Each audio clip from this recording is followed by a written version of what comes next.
सिंधी भावर सब सिंधी पाण में एकता रखो, एकता में बल। पिक्चर के बारे में महिरबानी कर एकता। Thank U.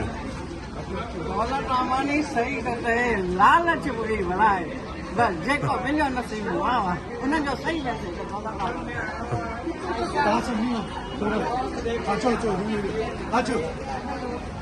पिक्चर ॾाढी सुठी हुई, कैरेक्टर भी सुठा हुआ, एक्टिंग सुठी हुई। एंड में जेके सिंधियुनि जे बारे में ॿुधायो विच में जेको कार्यक्रम थियो कि सिंधी एकता थियणु खपे ऐं जेको हाणे केस थियो आहे हुनजे अगेंस्ट सिंधी ॻाल्हायो।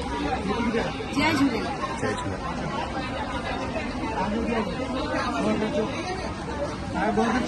असांखे जाम वॾी सुठी हुई, असांखे जाम वॾी सिंधी छा सिंधी वो मतलब असांजी आहे त असां सिंधी जय झूलेलाल। सिंधियत खे वधाइण जो सुठो तरीक़ो काफ़ी महिनत करे सिनेमा ठही आहे। तव्हांखे लख लख वाधायूं। असांजी तव्हांखे पूरे सहदेव सां सपोर्ट। जय झूलेलाल।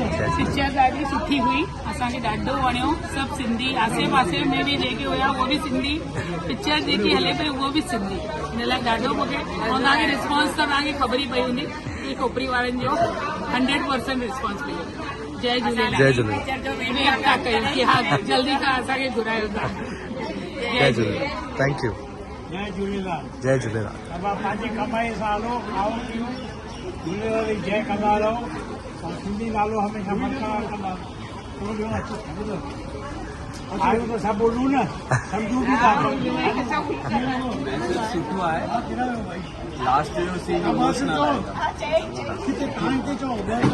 पंहिंजी कमाई खे ई खाइणु खपे, लालच बुरी भला आहे चवंदा आहिनि, लालच कॾहिं न करणु खपे। अहिड़ियूं पिक्चरूं ठाहींदा रहनि। डायरेक्टर जेकी बि आहे आनंद जी आहिनि, जाम सुठी ऐं जाम क्लियर मैसेज आहे त पंहिंजी कमाई सां ई खाओ, पंहिंजी महिनत सां खाओ ऐं बसि लालच न कयो। जाम धन्यवाद। Thank U. हाँ, मेहनत करे खाओ। जाम जाम